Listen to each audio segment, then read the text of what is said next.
Howdy, friends.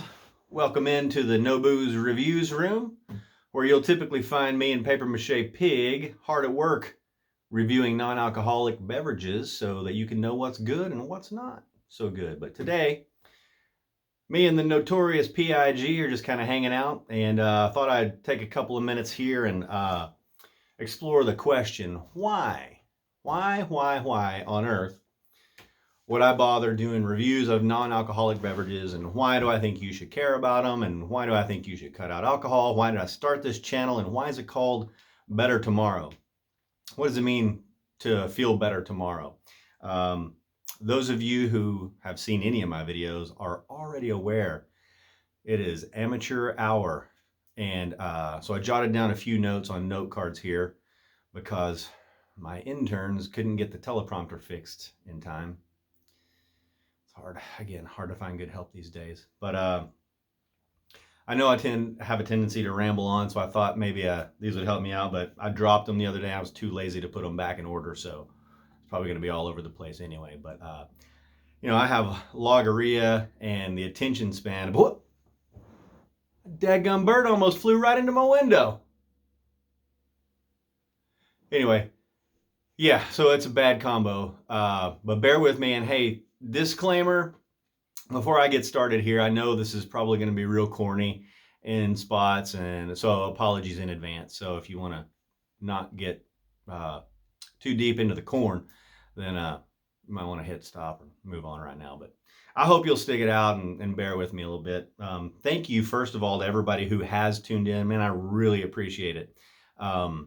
It's really cool, and been getting a lot of good feedback, and thanks for that. Appreciate it. And speaking of, already got a buddy who's committed to a dry January, so wish him luck with that, and hope at the end of it he just decides to start stacking more days on there. I have another buddy who quit alcohol roughly the same time I did, maybe a little bit later. He went on an amazing trip, and he was with some folks who go pretty hard. So it was a big challenge for him, but he was able to stick with it. And so he's still plugging along, feeling better tomorrow. So yeah, so why? That's the question everybody wants to know. Look, I can't step a foot outside my front door these days without a reporter shoving a microphone in my face. Tell us why. Tell us why. I've been doing a lot of, hey, get off my lawn, give my family and me privacy. I will let you know in due time, but I just get mobbed everywhere I go. So I'm getting a little bit tired of that. So that's another reason I'm kind of doing this video today. But anyway, so yeah, why? So the reason I started this whole thing is because of some of the things I've experienced and some of the things I'm feeling through my own, man, I really hate to say journey, through my own time of giving up alcohol here. So some things I've learned, some things I've seen along the way. To start off with the really bleak, I have two very good friends who were involved. Alcohol really took a really strong hold on their lives, and so much so that they ended up taking their own lives. They were both brilliant. They actually both happened to be amazingly talented musicians, and just really good people. And it was a really bad impact. One of them left a wife and some kids behind. I know someone else who, it ruined his marriage, and has done a lot of damage to his relationship with his kids and friends, to be perfectly honest. So it has a big impact. And so if there's any way that this happens to line up perfectly, the stars align, and this is perfect timing for somebody who is struggling with that. I mean, again, look, I really want people to know that I'm not arrogant enough to think that anyone should listen to me or that I'm some expert on anything. But if it does resonate with somebody, then making a fool of myself is worth it. So so there's that. I know not many people have to think too far down the line either to know someone who has had their life impacted by a drunk driver. So, the more um, drunk drivers are off the road, just the better for life in general. So yeah, so there's that. So if it does happen to resonate with you, then that's great. Um, the other thing, sometimes we don't know how bad we feel until we start feeling good. That's definitely been my experience. It's opened my eyes a lot, and it's made it easier for me to do a lot of things and to focus on a lot of things and to be better, to try to be the best version of myself. I'm not there yet. So that's probably a lifelong process, but working on it, and removing alcohol from the equation definitely helped. So to back up just a little bit, I used to think the answer to the question why was why not. And I think I've said that on a video before, but the more and more I get into this, I'm starting to think that I would answer the question, why should I give up alcohol or think about it or any of that is what if? And I'll kind of get into that as we move along here. Um, but first of all, I was thinking of why we don't quit alcohol, why somebody wouldn't, or why they don't, and it's because it's hard. It really is hard. It is ingrained in our society, and alcohol gets a free pass no matter what's going on. It's alcohol is there, and it seems to be the answer that people turn to. Something happens, that's good. You got a new job, you got a promotion, or let's go celebrate. You're getting married, whatever the case may be. Let's go celebrate. Let's have a few drinks. You lost your job, somebody died. Whatever is happening. If it's negative, let's go have a few drinks. It's just what we tend to turn to. And hey, look, that may be exactly what you need. Fine. Again, I just want to emphasize another point that I don't think everyone needs to or should quit alcohol. I think everybody would probably be better if they did, but plenty of you out there have a firm grasp on control. You're in control. You can have a couple of drinks and be good to go. But I know for a fact there are a lot of people out there that aren't. And the way I see it is that there's a spectrum. There's a spectrum, and on one end you've got an alcoholic, can't go very long without alcohol. Wakes up first thing in the morning, got to have a drink, get the shakes, all that stuff. And on the other end of the spectrum, you got somebody who's never had a drink of alcohol in their life. And so we all are on a plot on that spectrum somewhere. So I would challenge you to find out, the first step is find out where you are on that spectrum. Um, who's in control or what's in control? What am I making my decisions around? What am I giving? What am I prioritizing? And what I think is that alcoholic level, I think it skews further in than we give it credit for, and that's because of how ingrained it is in society. Um, I can remember back in the day, whenever you look up, a week had gone by, and you're like, I had a drink every night this week, and so if and sometimes more, and so if I started adding it up, and for how long I had been doing that, and it was kind of frightening. Again, I would point out a resource to you. It's Found My Fitness. Dr. Rhonda, I follow her on Instagram, and she posted a link to a study, and she had some stuff to say about it, about the link between the number of drinks you have daily and weekly and monthly, and the link between alcohol and cancer. And so, I think we could all agree that, let's get to the bottom of this thing. Alcohol is poison. It is poison. There's a reason it makes us feel the way it does. Again, in moderation, fine, go knock yourself out. But when I started thinking about it, how many years I've been doing this, I was like, let's take a break. And if I'm truly in control, I should be able to go as long as I want to without having alcohol. And so find out where you are on that spectrum. Alcoholic on one end, somebody who's never had a drink on the other. Where are you in the middle? And maybe analyze and truly ask yourself, what's going on here? If I'm in control, if you are in control, you should be able to go as long as you want to with no alcohol. Also, whenever we use alcohol to celebrate or to medicate, to when something bad happens. That's a temporary fix, and a lot of times it can just make you it can spiral. It can make you feel worse. Uh, I touched on drunk driving for a minute. I want to talk a little bit more about driving because here's one thing I didn't even realize whenever I quit alcohol. Uh, I realized I was free. Um, in a lot of different regards, but driving is the one that kind of stood out to me. No matter where we went to a party, if we went out to dinner, didn't matter what it was, I didn't have any drinks. I can get behind the wheel and roll out. And I know that I've got precious cargo, my wife, my kids.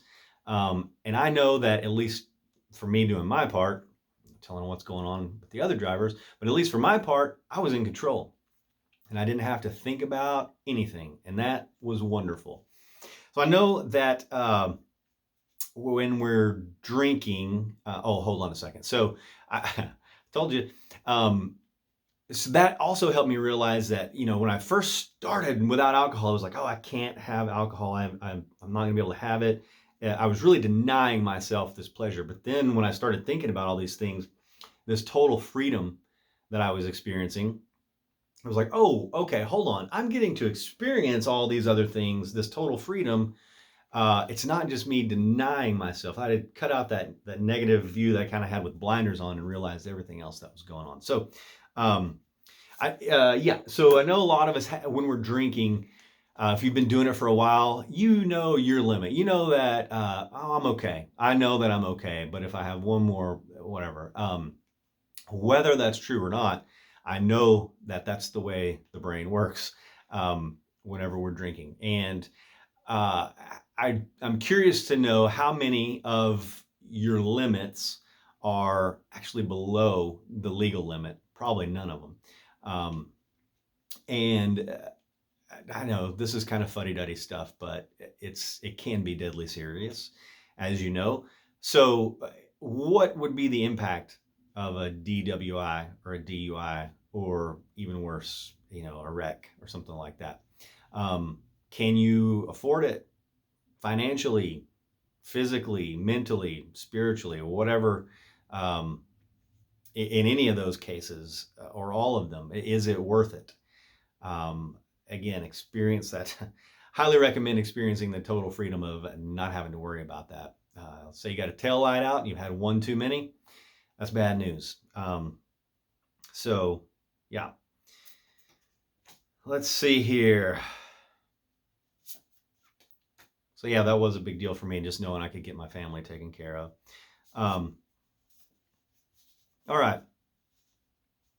So, to wrap up, I would say I want to hit on the point that I talked about in the beginning of my answer to the question why, and turning it to what if.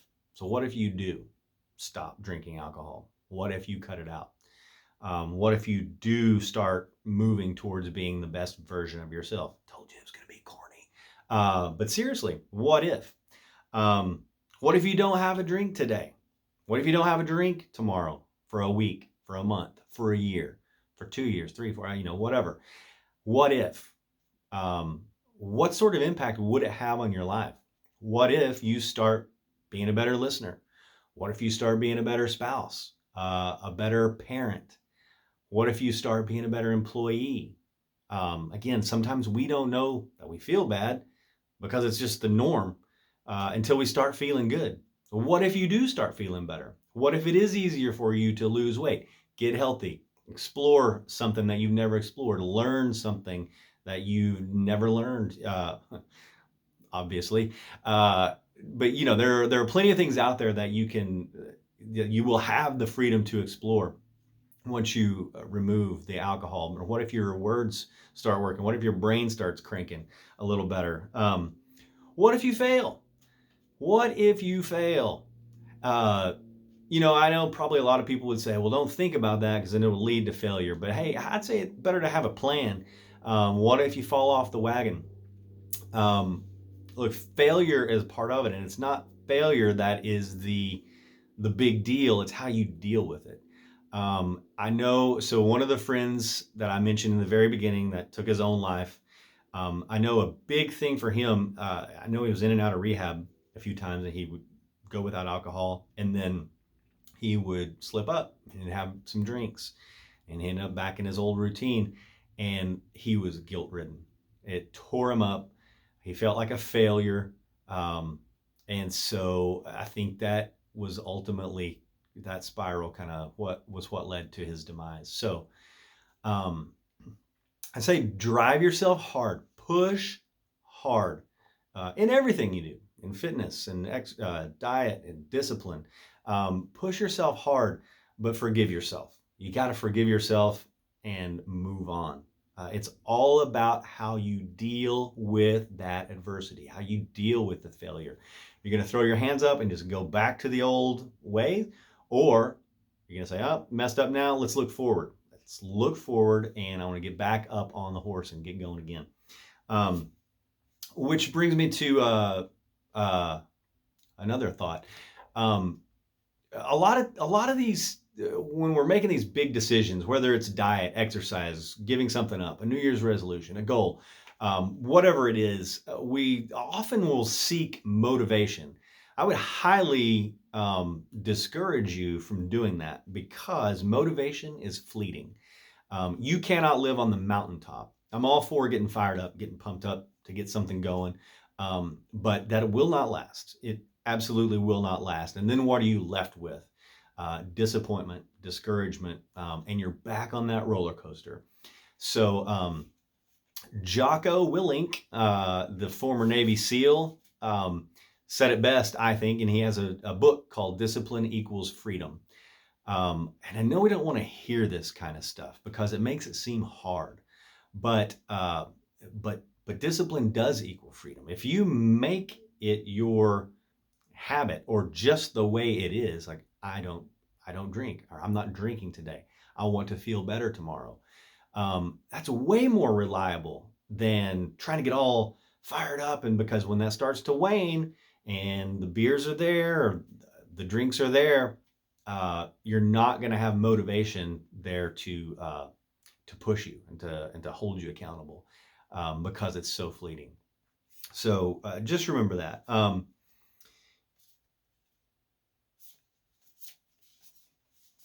Dramatic pause. So yeah, those are just a few of the what ifs. I'm sure I'm leaving something out, but we'll just move on. So yeah, what if you do? What if you do start to feel better tomorrow? I hope you do. I sincerely hope you do. So yeah, the other reason I'm doing this is because, if you go to a good restaurant, or you taste something good, or you start feeling good, you want to share that with other people. And I sincerely hope you do get to experience how good it feels to get back to, sort of your peak, where you were, or where you could be. And I hope you start moving into fitness and health, and pursuing some of those things. So yeah, the idea is to feel better tomorrow. And I hope that everyone gets to experience that. And again, corny alert. Again, here's really corny. I'm sorry. But the hope is that we'll start to feel better tomorrow, and then we'll start to create a better tomorrow for ourselves, for those around us, for our families, our communities, schools, churches, wherever you are. If you're feeling better tomorrow, I hope that it does have an impact in some way, shape, or form. So there you go. I hope I answered some of the questions, and now the paparazzi can get off my back, and I can get back to having a normal life, because it's very inconvenient. I step out the front door, and again, they just surround me, and I'm like, look, I'm just trying to get down to donate my kidneys again so that somebody can have the gift of sight. And they're just relentless. So anyway, we're almost there. We're almost to a new year. So go check out the reviews. I got some champagne reviews for it. That champagne that's had the alcohol removed, and they were delicious. Highly recommend them. I'm sure there are some others out there. So do yourself a favor. Avoid the hangover. Avoid starting your new year feeling like junk, and get fired up to be the best version of yourself. I'm going to post a video about some crazy ideas I have for you to start off your new year. So I know you can't wait for that. But anyway, hopefully somebody will tune in. Sincerely appreciate your time. I hope you have a great day. I hope you feel good today, and I hope you feel better tomorrow.